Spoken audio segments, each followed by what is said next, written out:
Ma compagne m'a prévenu, mon ex vient à notre fête. Sois cool ou c'est fini.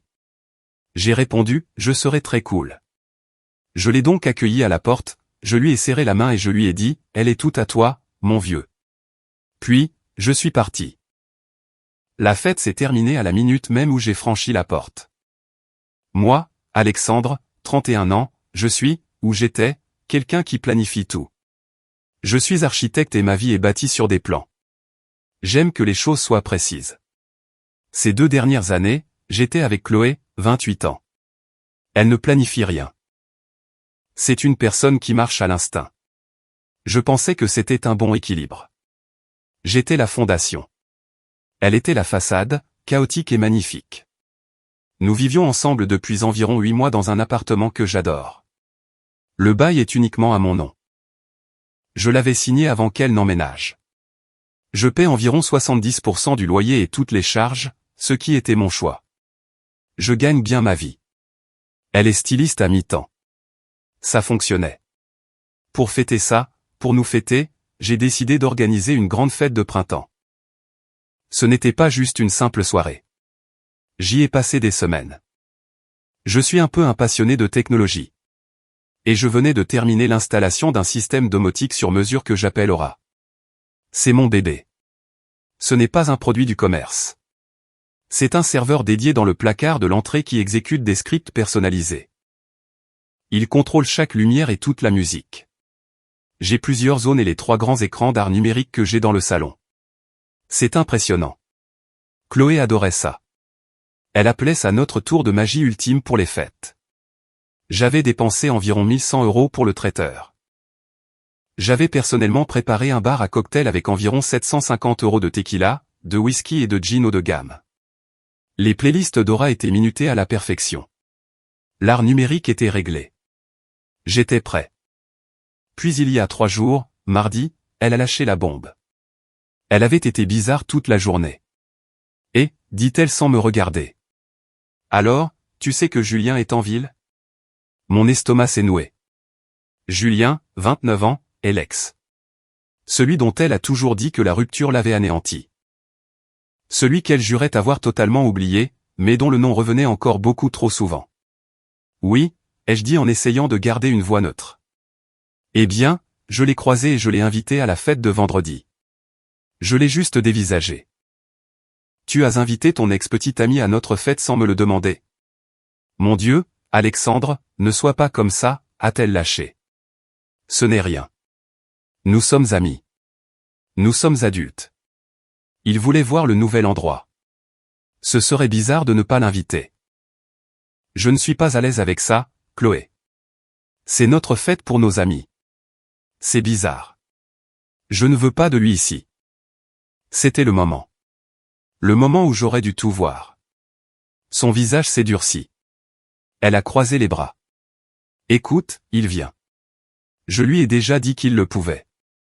Alors désinvite-le. Non, je ne vais pas être immature juste parce que tu te sens en insécurité. C'est mon ami et il vient. Ce n'est pas un problème, à moins que tu n'en fasses un. Elle a pris une inspiration et a prononcé la phrase qui a tout changé. Sois juste cool avec ça. Sérieusement, si tu commences à être paranoïaque et bizarre, ça me fait juste penser que nous avons un problème. Sois cool ou c'est fini. Ou c'est fini. Juste comme ça. L'ex avant la relation, l'ex avant la fête. Elle prenait notre relation de 2 ans en otage, et la rançon était mon respect de moi-même. Je l'ai regardée, vraiment regardée. Elle n'était pas nerveuse. Elle me mettait au défi. Elle avait déjà fait son choix. Elle me testait pour voir si j'allais m'écraser. Un calme étrange m'a envahi. L'anxiété, la blessure, tout s'est simplement évaporé. C'était comme regarder un plan et voir enfin le défaut de conception fatale. Tu as raison, ai-je dit. Ma voix était calme. Son expression s'est immédiatement adoucie, un petit sourire suffisant se dessinant sur ses lèvres. Tu vois, je savais que tu comprendrais. Non, ai-je dit, je veux dire, tu as raison. Je serai très cool. Vendredi soir, la fête. J'étais l'hôte parfait. Mes amis Benoît et Guillaume sont arrivés les premiers. Mes collègues du cabinet d'architectes ont commencé à affluer. L'appartement était incroyable. Le système aura fonctionné à merveille. L'éclairage d'ambiance était d'un ambre chaleureux. La musique était parfaite, du hip-hop lo-fi. L'art numérique faisait défiler lentement des paysages minimalistes. Le traiteur a eu un succès fou. J'étais charmant. J'étais drôle. Je préparais des verres. Chloé était dans son élément, portant une robe rouge dont je réalisais maintenant que Julien l'aimait probablement. Vers 21h, on sonne à la porte. Chloé me regarde, avec un air d'avertissement nerveux. Sois cool. Ne t'inquiète pas, ai-je dit en souriant. Je m'en occupe. Je me suis dirigé vers la porte. Il était là, Julien. Il est exactement le genre auquel on s'attend. Un peu négligé, une allure d'artiste. Il se cherche probablement beaucoup. Il avait l'air maladroit. Oh, salut, Alexandre. Je suis Julien. J'ai affiché mon plus grand et plus accueillant sourire d'hôte. Julien, bienvenue. Je suis tellement content que tu aies pu venir. Chloé mourait d'envie de te voir. J'ai attrapé sa main et je l'ai serrée fermement. Oh, super. Merci, mec. Super endroit. Merci. Nous l'adorons. Chloé est arrivée en glissant, tout sourire. Julien, tu es venu. Elle lui a fait un câlin qui a duré environ 2 secondes de trop. Il l'a embrassée sur la joue. J'ai regardé ça. Les adultes mûrs. Et puis je me suis tourné vers Chloé. Mon sourire était toujours figé sur mon visage. Eh bien, il est là. Mon travail est terminé. Amusez-vous bien tous les deux. Je suis passé devant elle et j'ai attrapé ma veste sur le crochet. Son sourire a disparu. Quoi? Qu'est-ce que tu fais, Alexandre? Arrête de faire une scène. Il y a des gens ici. Je ne fais pas de scène, ai-je dit en glissant mon téléphone dans ma poche. Je me suis tourné vers Julien. Il avait l'air complètement perplexe. Elle est toute à toi, mon vieux. J'étais sur le point de partir. Partir, a sifflé Chloé. Alexandre, reviens ici. J'ai passé la porte. Mes amis Benoît et Guillaume ont vu tout l'échange. Ils me connaissent. Ils savaient que ce n'était pas un coup monté. Alors que je marchais dans le couloir, j'ai entendu la porte s'ouvrir derrière moi. Alex, c'est quoi ce bordel? C'était Benoît qui était juste derrière moi. C'est fini, ai-je dit. Elle m'a posé un ultimatum. Je l'ai accepté. Allons boire un verre. Benoît a regardé vers l'appartement où la musique jouait encore parfaitement. Mec, et tout ça? Pas ma fête. Pas mon problème. Mes autres amis, mes collègues, ils m'ont vu, moi l'autre, partir. Puis ils ont vu mes 2 meilleurs amis partir. Le changement d'ambiance a été immédiat. Nous sommes montés dans l'ascenseur. J'ai sorti mon téléphone. J'ai ouvert mon application personnalisée Aura. J'ai appuyé sur le script que j'avais écrit il y a des années pour rire, system_shutdown_hard.sh. Qu'est-ce que tu fais? M'a demandé Benoît. Je suis cool, ai-je répondu. De retour dans l'appartement, comme Benoît me l'a raconté plus tard, c'était le chaos. D'abord, la musique s'est arrêtée. Coupée en plein milieu d'un rythme. Ensuite, chaque lumière de l'appartement, les 32 ampoules intelligentes, est passée d'un ambre chaud et ambiant à son réglage par défaut, une luminosité de 100%, un blanc stérile de 4000 Kelvin, comme dans une salle d'opération. Puis les 3 écrans d'art numérique sont tous devenus noirs.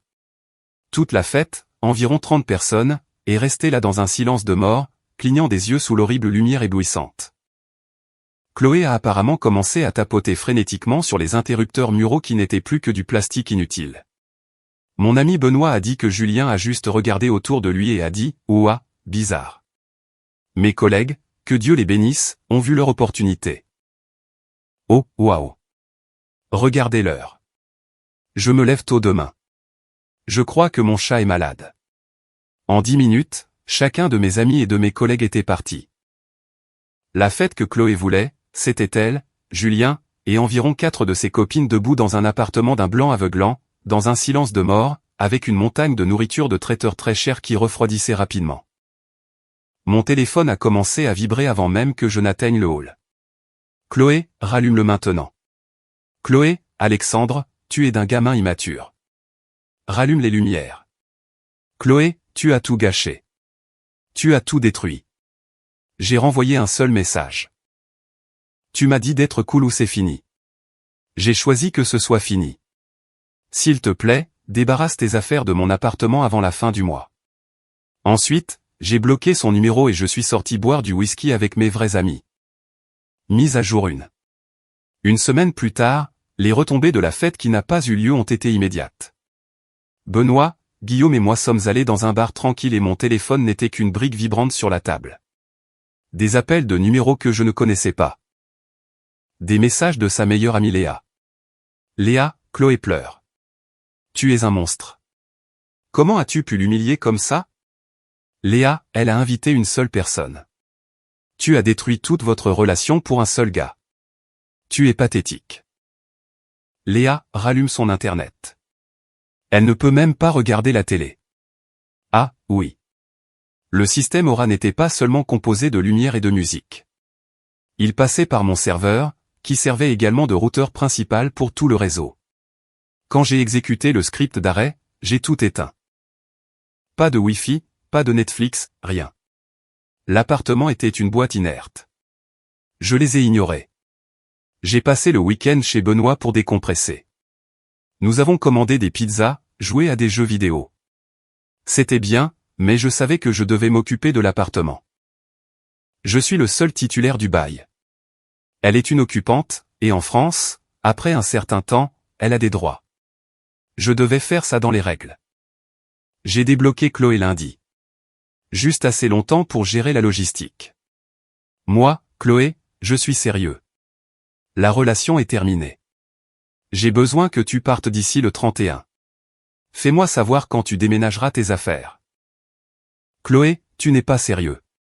Tu me mets à la porte. Pour une fête, après 2 ans. J'habite ici. Moi, non.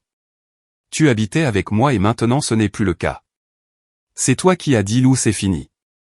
J'ai simplement été d'accord. Chloé, tu es un sociopathe.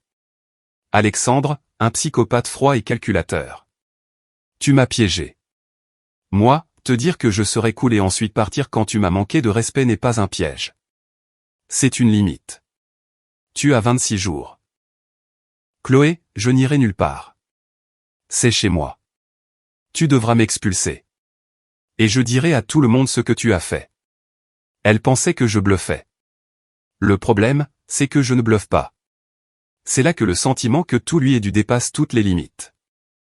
Sa mère, Martine, m'a appelé. Martine, Alexandre, chérie, je viens de parler à Chloé. Elle est complètement effondrée.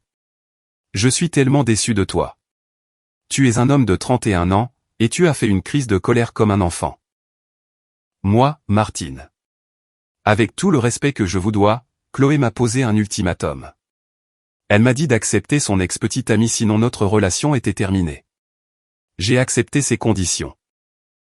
Martine, oh, ne sois pas si littérale. Elle était juste bouleversée. Tu sais comment elle est. Et Julien est un ami. Tu étais juste jaloux. Maintenant tu l'as rendue sans abri. Moi, elle n'est pas sans abri. Elle vit dans mon appartement, sans payer de loyer, sans Wi-Fi. Et elle a son ami Julien qui reste avec elle. Je dirais qu'elle s'en sort bien. Martine, silence. Julien reste là. Moi, oui. Le fait est qu'elle n'est plus ma responsabilité. Elle doit partir. Martine, tu ne peux pas la jeter à la rue comme ça. Elle n'a nulle part où aller. Elle a mis tellement de travail dans la décoration de cet appartement. Tu lui dois ça. Note en marge, sa décoration consistait en 3 coussins et une bougie parfumée qu'elle a achetée dans un magasin de déstockage. J'ai payé le canapé à 3800 € sur lequel elle les a mis. Moi, je ne lui dois rien. Elle a jusqu'au 31. C'est la procédure. Au revoir, Martine. J'ai raccroché. Ensuite est venu le coup bas. Je reçois un appel mercredi du gérant de mon immeuble, un homme que je connais bien.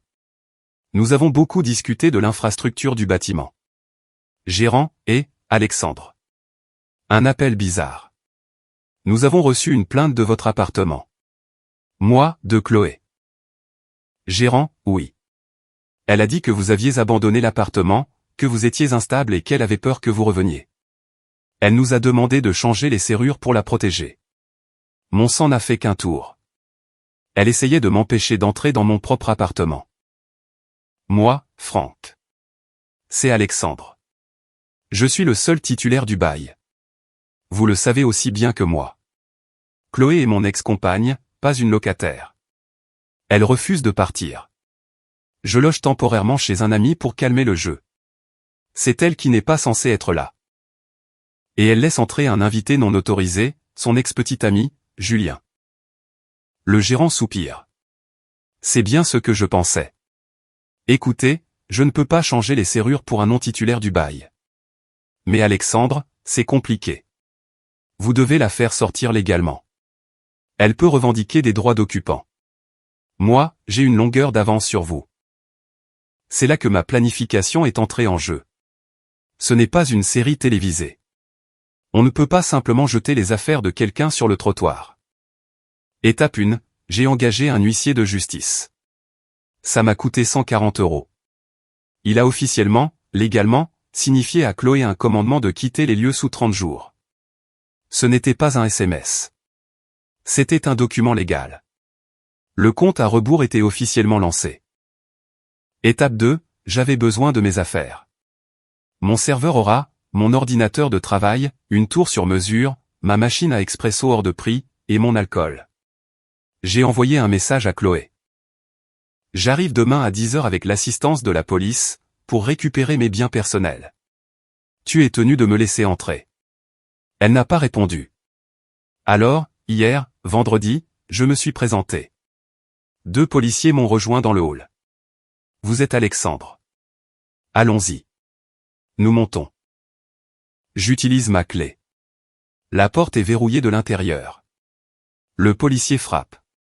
Madame, c'est la police. Vous devez ouvrir la porte. Le titulaire du bail est ici pour récupérer des biens personnels. Nous attendons. Finalement, la porte s'ouvre. C'est Chloé dans mon peignoir. Les cheveux en bataille. Et derrière elle, sur mon canapé, Julien, torse nu. L'audace d'être dans mon appartement avec le gars pour qui elle a détruit notre vie. Vous ne pouvez pas faire irruption ici, a-t-elle hurlé. La policière, une femme qui avait l'air d'avoir tout vu, a juste soupiré. Madame, il est sur le bail. Pas vous. Il a le droit d'être ici. Nous sommes juste là pour nous assurer que cela reste civilisé. Laissez-le prendre ses affaires. Julien, l'artiste, a réellement essayé de se lever. Et, mec. Ce n'est pas cool. C'est chez nous maintenant. Je l'ai juste regardé. Est-ce que ton nom est sur le bail? As-tu payé le loyer de 4 000 € la semaine dernière? Non. Alors, assieds-toi et tais-toi. Il s'est assis. Je suis entré. Benoît et Guillaume étaient avec moi comme témoins. Je suis allé directement au placard de l'entrée. J'ai méthodiquement commencé à débrancher la baie de mon serveur. Le cerveau dora. Chloé me regardait faire. Le visage pâle. Tu prends ça? Les lumières ne marcheront plus. Ce sont juste des lumières normales maintenant, Chloé. Tu devras utiliser les interrupteurs. Benoît et Guillaume ont commencé à emballer soigneusement mon PC de bureau. Tu ne peux pas prendre l'ordinateur. Je l'utilise. Tu as un ordinateur portable. C'est ma station de travail. J'ai payé 4 500 € pour la carte graphique. C'est à moi. Ensuite, je suis allé dans la cuisine. J'ai débranché ma machine à expresso à 850 €. Alexandre, non, a-t-elle gémi. C'est à nous. Ah bon? J'ai le reçu.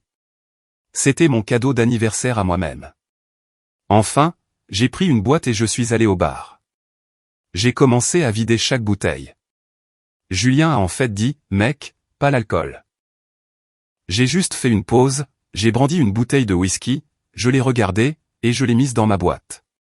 Nous sommes entrés et sortis en 15 minutes. Au moment où je partais, Chloé était juste debout là, pleurant enfin. Tu es tellement mesquin, Alexandre. Tu voles. C'est cruel. Je me suis arrêté à la porte. Non, Chloé. Ça, c'est à moi. Cruel, c'était de me poser un ultimatum. Cruel, c'était d'inviter ton ex chez moi. Cruel, eh bien, c'est ça. J'ai brandi la copie du commandement de quitter les lieux. L'huissier t'a donné ça, n'est-ce pas? Il te reste 28 jours. Après ça, les agents de police viendront et ils ne seront pas aussi calls que moi. Je suis parti. Je les ai laissés dans un appartement silencieux, sombre, sans wifi, sans café et sans alcool. C'est loin d'être fini. Je sais qu'elle ne partira pas tranquillement. Mise à jour finale 3 mois plus tard. Les 2 derniers mois n'ont pas été amusants. C'est la partie de la justice qui n'est ni sexy ni rapide. C'est juste un travail administratif sinistre et coûteux. Alors, est-ce que Chloé est partie à la fin des 30 jours? Bien sûr que non. J'ai reçu un appel de sa mère, Martine, environ une semaine avant la date limite. Martine, Alexandre, tu ne peux pas vraiment aller jusqu'au bout de cette démarche. Chloé est dans tous ses états. Elle aura une expulsion sur son dossier. Ça va ruiner sa vie. Moi, elle a eu 30 jours pour trouver un nouvel endroit. C'est une adulte. Ses choix ont des conséquences. Martine, mais Julien est parti. Il l'a simplement quittée. Elle est toute seule. Elle ne peut pas se permettre une caution pour un nouvel endroit. Tu sais qu'elle n'a pas d'économie. J'étais censé être surpris que le type à l'allure d'artiste se soit tiré à la seconde où l'alcool gratuit, la technologie cool et l'appartement de luxe avaient disparu. Choquant. Moi, ce n'est pas mon problème. C'est une occupante sans droit ni titre dans mon appartement. Le délai expire vendredi. Si elle n'est pas sortie, je lance la procédure d'expulsion. Martine, espèce de salaud. Après tout ce qu'elle a fait pour toi. Moi, qu'est-ce qu'elle a fait pour moi exactement? À part ça, au revoir. Vendredi est arrivé. Je suis passé avec Benoît après le travail. Ses affaires étaient toujours là. Elle s'était enfermée à l'intérieur. Alors, lundi matin, j'étais au cabinet de mon avocat. C'est la partie de la vie réelle, les amis. J'ai dû engager un avocat. Ça m'a coûté 450 € juste pour la provision. Il a déposé la plainte pour occupation sans droit ni titre. Ça m'a coûté de l'argent de récupérer mon appartement. Ça a pris des semaines. Nous avons obtenu une date d'audience. Chloé, naturellement, ne s'est pas présentée. Alors, nous avons obtenu un jugement par défaut. Ensuite, nous avons dû attendre que le commissaire de justice affiche l'avis, encore 5 jours. C'était un processus de 45 jours à partir de l'expiration du préavis initial. 45 jours où j'ai vécu sur le canapé de Benoît, en payant le loyer d'un appartement que je ne pouvais pas utiliser. Le jour où la police est venue l'expulser de force a été quelque chose. J'étais là avec le gérant et 2 agents de police. Elle était encore à l'intérieur, pleurant, hurlant. Vous ne pouvez pas faire ça. C'est chez moi. Alexandre, tu es un psychopathe. Tu es obsédé par moi.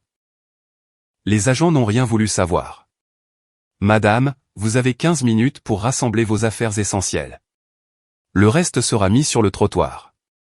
Elle a complètement perdu le contrôle, une véritable crise de hurlements par terre. Ils ont dû l'escorter physiquement vers la sortie. C'était pathétique. Après son départ, le gérant et moi avons fait l'état des lieux. Et c'est là que j'ai vu à quel point elle était malveillante. Elle et Julien, avant qu'ils ne s'enfuient, avaient saccagé l'endroit. Ils avaient pris un couteau ou une clé et avaient gratté de longues et profondes entailles dans le parquet. Ils avaient versé ce qui ressemblait à du vin rouge partout sur mon canapé à 3 800 €. Il était ruiné. Ils avaient frappé avec un marteau les écrans d'art numérique. Démolis. Dans la cuisine, ils avaient vidé un sac entier de farine et de marc de café dans le drain de l'évier et fait couler l'eau, créant un bouchon semblable à du béton. Le gérant a estimé les dégâts à environ 10 000 €. Mon canapé représentait presque 4 000 € de plus. Je suis juste resté là. Je n'étais même pas en colère. J'étais froid. Sur le comptoir de la cuisine, sous un sac de fast-food à moitié vide, se trouvait un mot. J'espère que ça en valait la peine, espèce de psychopathe. Tu as gâché ma vie, alors j'ai détruit ton sanctuaire. Tu mourras seul. Ce mot a été l'investissement le plus rentable que j'ai jamais fait. Je l'ai donné à mon avocat. Alors voici la partie justice. Ce n'est pas rapide. C'est méthodique. Partie 1, le propriétaire. Il était furieux. Il a utilisé ma caution pour les réparations, et a ensuite immédiatement poursuivi Chloé et l'occupant non identifié, alias Julien, pour le reste des 10 000 € de dommages. De mon côté, j'ai pris le reçu de mon canapé ruiné. J'ai pris les photos de l'état des lieux. J'ai pris les reçus de l'avocat, de l'huissier et du dépôt au tribunal. J'ai déposé une plainte au tribunal pour le montant maximum, 10 000 €. Elle a été assignée de nouveau à la maison de sa mère où elle avait été obligée de retourner vivre. Nous avons une autre audience la semaine dernière. Elle s'est présentée avec Martine. Elle a essayé de mentir. Chloé, votre honneur, il m'a harcelé moralement. Il m'a enfermé dehors. Le juge, madame, j'ai le jugement d'expulsion juste ici. Il dit que vous avez été expulsé par les forces de l'ordre. Parlons des dommages. Chloé, c'était déjà comme ça. Il essaie juste d'obtenir de l'argent de moi. Il est riche. Il est architecte. Je n'ai rien. Moi, calmement, votre honneur. Voici 30 photos horodatées de la fête ce jour-là montrant l'appartement en parfait état. Voici les photos de l'état des lieux avec les agents. Voici le reçu du canapé. Et voici un charmant mot qu'elle m'a laissé avouant les dommages. J'ai tendu le mot au juge. Il l'a lu. Il a regardé Chloé. Le juge, j'ai détruit ton sanctuaire. Madame, avez-vous écrit ceci? Chloé a pâli. J'ai gagné. Jugement pour la totalité des 10 000 €. Donc, les retombées. Chloé a une expulsion et un jugement sur son casier. Son crédit est ruiné. Elle aura de la chance de pouvoir louer un studio. Elle a 28 ans, elle vit dans sa chambre d'enfant chez sa mère qui l'encourage dans ses travers. Et j'ai déjà déposé les documents pour une saisie sur son salaire de son emploi de styliste. Ça me prendra des années pour récupérer ces 10 000 €, mais je les récupérerai. Julien, le propriétaire et moi l'avons tous deux nommé dans nos poursuites. L'expulsion est également sur son dossier. J'ai entendu dire qu'il est retourné vivre dans sa ville natale. Moi, j'en suis pour mes frais de justice et pour les tracas. Le canapé est parti. Je ne remplace pas le système Aura. J'apprécie un peu le silence. Ce ne fut pas une victoire propre. Ce fut une extraction désordonnée, coûteuse et stressante, mais je suis libre. Elle pensait qu'elle avait tout le pouvoir. Elle pensait que j'étais un paillasson à qui elle pouvait poser des ultimatums. Elle pensait que je serais cool et que je la laisserais me marcher dessus. Elle voulait voir si j'allais flancher. Je ne l'ai pas fait. Commentaire, cette expérience me rappelle à quel point il est crucial d'écouter sa propre voix intérieure. Protéger son amour-propre ne relève jamais de l'égoïsme, c'est un acte de survie nécessaire. Poser des limites claires est simplement une façon de montrer aux autres, et à soi-même, le respect que l'on mérite. Parfois, le choix le plus courageux n'est pas de se battre, mais de privilégier la paix et de s'éloigner. Chacun d'entre nous est responsable de l'environnement qu'il cultive autour de lui. J'ai appris que la bienveillance envers les autres commence toujours par la bienveillance envers soi-même. Le chemin de la guérison peut être difficile, mais il mène toujours à une version plus forte de nous-mêmes. Le véritable objectif n'est pas d'avoir raison à tout prix, mais de retrouver sa tranquillité d'esprit. J'espère que vous trouverez tous la force de choisir votre paix intérieure avant tout. Si vous avez aimé, n'oubliez pas de laisser un commentaire et de soutenir la chaîne en vous abonnant. À bientôt pour les prochaines stories.